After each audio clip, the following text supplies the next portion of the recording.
Pía Unión de San Pablo Apóstol. Año litúrgico 2021. 9 de febrero, Feria Tercia de la Hebdómada de Sexagésima. Fiesta de San Cirilo de Alejandría, obispo, confesor y doctor de la Iglesia. Misa de rito doble, ornamentos blancos, con gloria y sin credo. Con conmemoración de Santa Apolonia, Virgen y Mártir. Una juventud oscura. Revolver los libros de los padres, de Atanasio sobre todo, estudiar la elocuencia en los autores de la antigüedad clásica, recorrer los eremitorios de Chete y de la Tebaida, recogiendo la experiencia espiritual de los grandes eremitas, recibir a las gentes en el patriarcado, aconsejar, contener y sufrir los arrebatos del patriarca. El patriarca era su tío Teófilo, enemigo perpetuo de la paz, juguete de la ambición, perseguidor de los santos, personaje violento, cuyas manos se manchan hoy con el oro, mañana con la sangre. En 412, el sobrino le sucede en la más alta dignidad de la Iglesia de Oriente. El odio que el tío había acumulado se derrama ahora sobre él en infames calumnias. Un día Hipatia, la ilustre discípula de Platón, ornamento de Alejandría por su ciencia y su hermosura, aparece muerta cerca del museo. ¿Por qué no iba a ser Cirilo el que ha puesto el puñal en la mano del asesino? Es sólo una insinuación venenosa de la perfidia. Hombre de lucha, San Cirilo tuvo siempre enemigos, pero podía mirarles con la cara serena, como quien no tenía sombras en su conducta. Vida irreprochable, temperamento inclinado al rigor, temple de hierro, espíritu autoritario, esclavo de la ley y de la tradición. He aquí los grandes rasgos de aquel gran carácter. Sabe reconocer la inocencia y la justicia.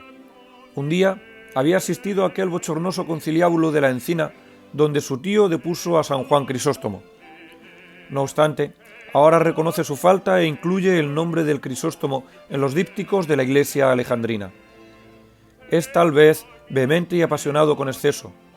Puede habérsele pegado algo de los métodos expeditivos de Teófilo, y así el principio de su gobierno es inquieto y accidentado. Persecuciones de herejes, confiscaciones, expulsión de judíos, desavenencias con los lugartenientes del emperador.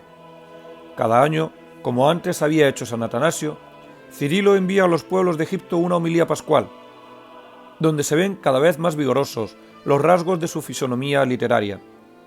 Rigidez de espíritu, tradicionalismo doctrinal, pureza de la enseñanza, erudición patrística, fuerza de estilo y agudeza dialéctica. Es el hombre llamado a convertirse en campeón del dogma, y aquí se encuentra su gloria sólida y pura, a falta de una simpatía que no podía despertar la gravedad imperiosa de su espíritu. La providencia ha ido formando un instrumento y preparándole para la gran obra de su Iglesia. San Cirilo va a intervenir de una manera decisiva en la marcha de los anales eclesiásticos y del dogma cristiano, dando pruebas extraordinarias del poder victorioso de su razón y de la firmeza invencible de su alma. Cuando estalla estrepitosamente el problema nestoriano, tal vez no había habido ningún otro en el campo de la teología que tan profundamente haya sacudido las masas populares. En la corte, en los círculos aristocráticos, en los pórticos de las plazas, en los claustros de los monasterios, todos tenían los ojos fijos en los luchadores. A pesar de las sutilezas teológicas que la disputa envolvía, el pueblo, guiado por el certero instinto de la fe, seguía emocionado los varios incidentes de la contienda. Como en tiempo de las polémicas arrianas, una simple palabra era la voz del combate. Teotokos, que traducida a nuestra lengua significa Madre de Dios. Un sacerdote de Constantinopla defendió un día desde el púlpito que esa expresión envolvía un absurdo teológico. El pueblo protestó indignado y sofocó la voz del orador, pero este fue defendido por Nestorio, patriarca de la ciudad imperial. Lejos de apaciguar los espíritus, la intervención del patriarca no hizo más que extender el incendio. En los desiertos egipcios, las colmenas monásticas hervían con una inquietud amenazadora. El gran mundo y la corte, con el emperador a la cabeza, se declararon a favor de su patriarca. Pero el pueblo estaba contra él. Asegurábase una tempestad religiosa como la que había alborotado el imperio durante todo el siglo IV. El primer grito de alarma salió de Alejandría, y fue San Cirilo quien lo lanzó. Imposible comprender lo que se ha llamado la tragedia del heresiarca constantinopolitano, sin tener en cuenta lo que representaban Cirilo y Nestorio, Alejandría y Antioquía, Egipto y Constantinopla. Egipto estaba irritado contra la capital del imperio, porque acababa de arrebatar a su patriarca la primacía de honor en el oriente. Constantinopla tenía que vengar los atropellos inferidos unos lustros antes a su patriarca San Juan Crisóstomo por Teófilo de Alejandría. Por cada lado había resquemores de injurias, y a estos motivos de división vino a unirse la rivalidad entre las escuelas de Antioquía y Alejandría. Las divergencias en la exégesis escriturística que caracterizaban ya en tiempo de Orígenes a los maestros de estas escuelas habían engendrado tendencias opuestas en materia cristológica. Los alejandrinos, influidos por Platón, consideraban ante todo la divinidad del Verbo encarnado y la unidad íntima de su persona. Los antioquenos, más aristotélicos, analizaban muy particularmente la distinción de las dos naturalezas en el hombre Dios, deteniéndose con fruición en el estudio de sus experiencias humanas. Cada una de esas tendencias encerraba un peligro. A fines del siglo IV, Apolinar se había extraviado por exagerar la unidad alejandrina, y la escuela de Antioquía caía en los errores contrarios por exagerar la dualidad. Uno de sus maestros, Teodoro de Tarso, combatiendo el apolinarismo, llegó a distinguir de tal manera al Hijo de Dios del Hijo de David, que según él, el Verbo no era hijo de María. Tras él, Teodoro de Mopsuesta no se cansaba de repetir que es una locura pretender que Dios ha nacido de una virgen. De Teodoro, maestro de Nestorio, puede decirse que es el primer nestoriano. El discípulo no hizo más que llevar al púlpito lo que el maestro había enseñado en las aulas, con un poco más de precisión y un poco menos de violencia. Nestorio conserva ciertas expresiones tradicionales y hasta parece ser que reconoció sinceramente la unidad personal de Jesucristo, pero sin penetrar su verdadero alcance, y rehusando admitir las consecuencias de esa unidad en la doctrina de la encarnación. Representante genuino de la escuela gloriosa de Alejandría, continuador de Orígenes en cuyas palabras había visto honrada a la Virgen María con el título de Madre de Dios, discípulo de Satanasio, por quien sabía que Jesucristo no es un hombre sobre quien descendiera el Verbo, sino el Verbo mismo nacido con una carne que era suya. San Cirilo, teólogo sutilísimo, parecía el hombre destinado a precisar la doctrina de la encarnación frente a los extravíos del patriarca de Constantinopla. Su primera intervención tuvo por objeto tranquilizar a los monjes egipcios, que empezaban a moverse en las lauras y eremitorios. Lo hizo con una carta serena y puramente doctrinal. El nombre del heresiarca no aparecía en ella, pero Nestorio se creyó en la necesidad de refutarla públicamente. El choque era inevitable. Cirilo se dirigió directamente a Nestorio. Nestorio le contestó irónicamente que gobernase en paz su rebaño. Parecíale que su posición era inatacable. Tenía fama de austero, era un orador elocuente, un buen exegeta y tan exaltado en la ortodoxia que desde su elevación a la sede patriarcal no había cesado de perseguir a todas las sectas heréticas, en especial la de los apolinaristas, a quienes odiaba de corazón como buen discípulo de Teodoro. Su misma presencia exterior hacía impresión en las gentes. Si vamos a creer a sus contemporáneos, era un hombre cumplido de imperfecciones físicas, ojos grandes, majestuoso continente, tinte sonrosado, voz fuerte y sonora. Tan seguro se creía que le pareció fácil aplastar a su rival en un concilio. No obstante, creyó prudente empezar organizando una banda de hombres pagados que derramaran toda suerte de calumnias sobre Cirilo, cumpliendo su misión con tal habilidad que el eco de aquella campaña puede verse aún en las historias de aquel tiempo. Herido y amargado escribía Cirilo: «No espere ese miserable que me he de dejar juzgar por él en un concilio, por muchos que sean los acusadores que compre contra mí. Si me mandaren comparecer a su presencia, recusaré su tribunal y con el favor de Dios dilucidaré las cosas de tal manera que va a ser él quien me dará cuenta de sus blasfemias». Al escribir estas palabras, Cirilo pensaba en Roma. Estaba descartado el apoyo del emperador, que le había escrito una carta amenazadora, tratándole de perturbador de la paz pública. ¿Pero acaso no había luchado Atanasio, su antecesor, contra todas las fuerzas del imperio sostenido por los obispos de Roma? Nestorio se le había anticipado contando a su modo las cosas al Papa Celestino I. Decía en resumen que había creído prudente censurar el término Teotocos, por el abuso que de él hacían los apolinaristas. Salida hipócrita que no logró despistar la buena fe de los teólogos romanos. Sin embargo, dudaban aún los espíritus cuando llegó el informe del patriarca alejandrino, acompañado de una copiosa colección de discursos y epístolas de Nestorio. Poco tiempo después, los legados pontificios caminaban hacia Oriente portadores de la solución. Nestorio debía retractarse públicamente, siendo Cirilo el encargado de proceder a la ejecución de la sentencia. Se ha dicho que San Cirilo no era hombre para usar con moderación de la victoria y que sus excesivas exigencias solo sirvieron para envenenar la cuestión y prolongar el conflicto. Esta censura va enderezada contra el documento famoso que se conoce en la historia con el nombre de Anatematismos de San Cirilo. Al ver la tempestad que rugía sobre su cabeza, Nestorio publicó una declaración conciliadora, pero en último término evasiva, aceptando la expresión Teotocos, pero solo provisionalmente, hasta que un concilio general decidiera sobre ella. No le quedaba más remedio. El pueblo le maldecía, la corte le retiraba su apoyo, sus amigos le abandonaban, y el que más podía favorecerle, Juan, obispo de Antioquía, su antiguo condiscípulo, le aconsejaba la sumisión. Se acercaba, al parecer, el desenlace del drama, cuando aparecieron los anatematismos, 12 artículos que el patriarca de Alejandría presentaba a la aprobación del de Constantinopla bajo pena de excomunión. El asunto se complicó y la causa de Nestorio empezó a reanimarse. Guiábale a Cirilo la mejor intención. Conociendo lo escurridizo y sutil de la mentalidad de su adversario, había querido cerrarle todas las salidas. Como Arrio, en otro tiempo, Nestorio echaba mano de todos los procedimientos para evitar el anatema. Aceptaba el término Teotocos, pero cambiando el acento, lo cual hacía que en vez de Madre de Dios, significase Hijo de Dios. Otras veces, alterando solo una letra, leía Teodocos, que significa receptáculo de Dios.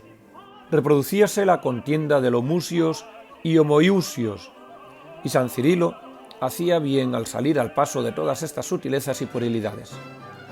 Sin embargo, se extralimitó al tratar de imponer a los antioquenos la terminología de su escuela.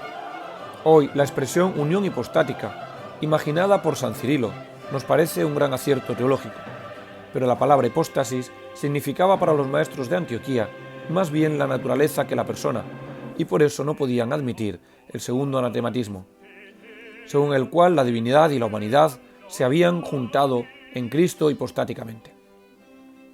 Del mismo modo, cuando San Cirilo hablaba de la unión física, asentaba únicamente que la unión era real y verdadera, en contraposición a moral. Pero sus adversarios, inevitablemente, habían de ver allí la afirmación de una sola naturaleza. Era el error apolinarista que habían intentado combatir. Los ánimos se agriaron, un gran número de obispos abandonó al de Alejandría y los secuaces de Nestorio volvieron a agruparse en torno suyo.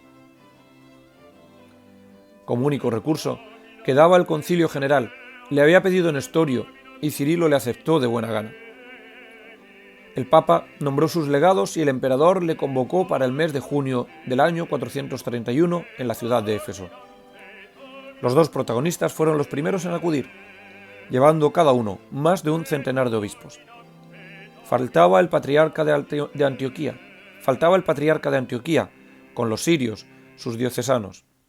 El 6 de junio recibió San Cirilo una carta en la que Juan le pedía algunos días de espera, excusando su tardanza en lo largo del viaje y en la muerte de algunos caballos.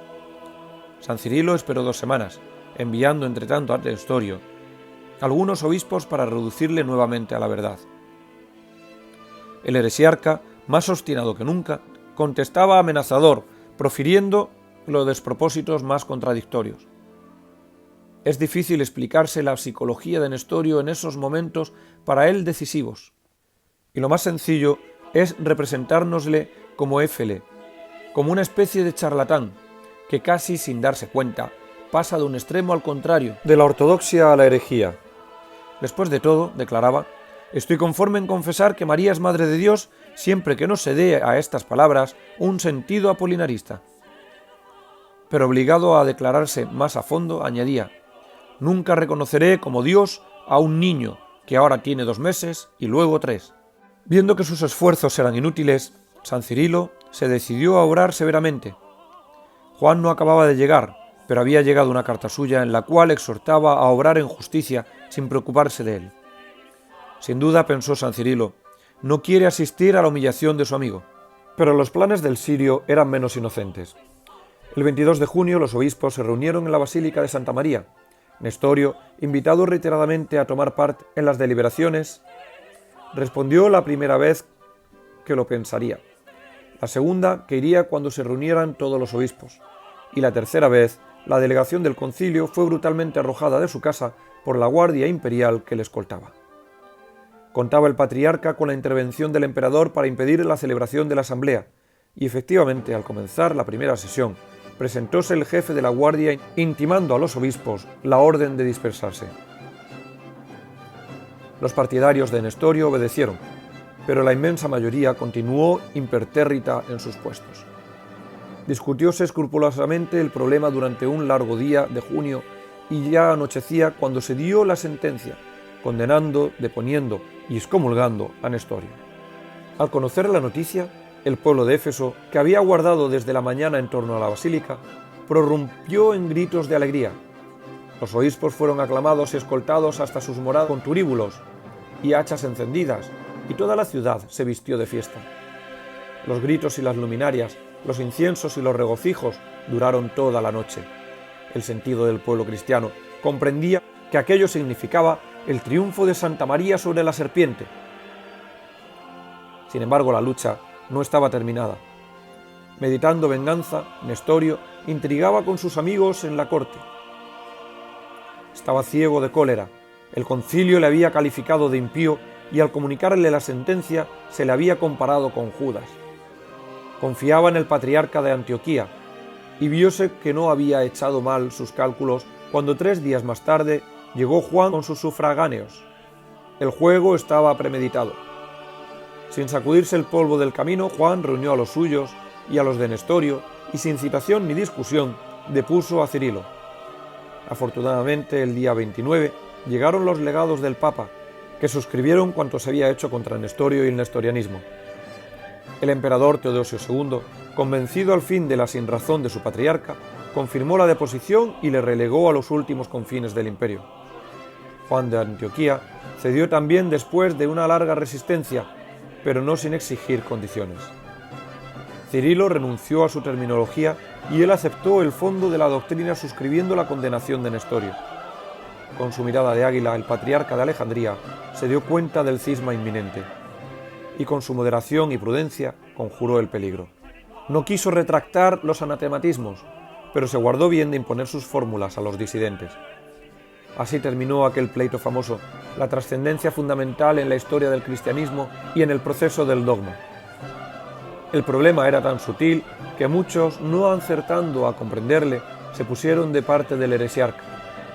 A veces se nos ocurre pensar si el mismo Nestorio advertía las consecuencias de su tesis.